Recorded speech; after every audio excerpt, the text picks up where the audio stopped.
கொடுத்து கொடுத்து பழகியவர்களுக்கு தெரிய வரும், அல்லாஹ் மேலும் மேலும் உங்களுக்கு கொடுத்துக்கிட்டே தான் இருப்பான். எப்படி கொடுக்குறாங்க? நம்ம ஆச்சரியப்படுவோமா இல்லையா? வருஷம் வருஷம் கொடுத்துக்கிட்டே இருக்கிறாங்க. எப்படி?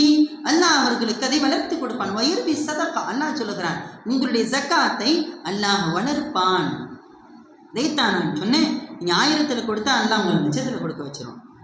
ஷைத்தான் இதுக்கு ஒரு ஃபக்ர, நீங்கள் சோப்புலேருந்து எடுத்து கொடுக்கல, சைத்தான் சொல்லுவான், கொடுத்துறாத ஏழையா போயிடுவான். அல்லாஹ் குர்ஆனில் குறிப்பிடுகிறான்.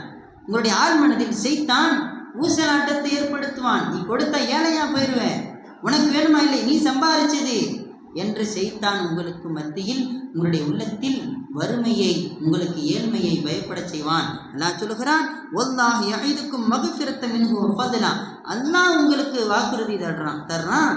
அல்லாஹ் நீங்கள் ஜக்காத் கொடுப்பதனால் உங்களுக்கு மன்னிப்பு உண்டு, மேல் மிச்சமும் நீங்கள் எதை கொடுக்குறீங்களோ அதை விட அல்லாஹ் பன்மடங்காக ஆக்கி தருவது அல்லாஹ்வுடைய கடமை என்பதையும் அல்லாஹ் குறிப்பிடுகின்றான். ஆக ஜக்காத் என்பது வளர்ச்சியாகத்தான் இருக்கும். நக்கச மாலுமின் சதக்கா, அல்லாஹ்வுடைய ரசூல் சொன்னாங்க, நீங்கள் கொடுக்கக்கூடிய ஜக்காத் ஒரு பொழுதும் உங்களுடைய பொருளாதாரத்தில் குறைவை ஏற்படுத்தாது என்றார்கள் முஹம்மது ரசூலுல்லாஹ். நீங்கள் கொடுக்கிறனால குறைஞ்சி போயிடுவீங்க, நீங்கள் கொடுப்பதால் ஏழையாகி விடுவீர்கள், நீங்கள் கொடுப்பதால் வறுமையாகி விடுவீர்கள் என்று நினைச்சிடாதீங்க. அல்லாஹ்வுடைய ரசூல் சொன்னாங்க, உங்களுடைய ஜக்காத் உங்களை ஒரு பொழுதும் வறுமையானதாக மாற்றி விடாது. இந்த ஜக்காத் வறியவர்களுக்கு தான் கொடுக்கணும். அது அல்லாஹ் ஒரு 8 லிஸ்ட்டு சொல்கிறான், நேரம் இல்லை. குறிப்பாக ஏழைகளுக்கு, அடுத்த நேரம் உணவுக்கு வழி இல்லாமல் இருப்பாங்களா இல்லையா, அது போன்ற ஏழைகளுக்கு நாம் கொடுக்கணும். கொடுக்கக்கூடிய இந்த ஜக்காத் என்பதை முழுமையாக முடிஞ்ச அளவுக்கு கொடுக்க பார்க்கணும். காரணம், நிறைய நபர்கள் ஜக்காத்தை நம்ம நிறைவேற்றுறோம், அல்ஹம்துலில்லாஹ்.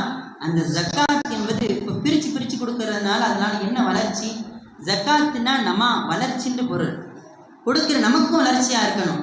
ஒருத்தவங்க ரொம்ப அடிபட்டு கிடக்கிறாங்கன்னு சொன்னால் அதை நம்முடைய சொந்தத்திலேருந்து ஆரம்பிக்கணும். என்னுடைய அக்காவோ தங்கச்சியோ, என்னுடைய அம்மா அப்பா, அவங்களுக்கு போயிடக்கூடாது ஜக்காத்துன்னா. அதே மாதிரி என்னுடைய பிச்சலங்கள் என்னுடைய குழந்தைகளுக்கும் போயிடக்கூடாது. எனக்கு மேலே எனக்கு கீழே என்னுடைய அம்மா அப்பா அப்படியும் போயிடக்கூடாது, என்னுடைய பிள்ளைகள் ஜக்காத் அப்படியும் போயிடக்கூடாது.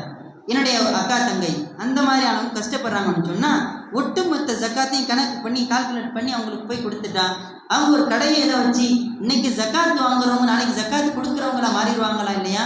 ஜக்காத்துங்கிறது அப்படி பயன்படணும். நம்ம பிரித்து கொடுத்தாலும் ஒவ்வொரு ஆளுக்கு அரிசி முட்டை அது மாதிரி கொடுத்தாலும் அது போய் சேரும்.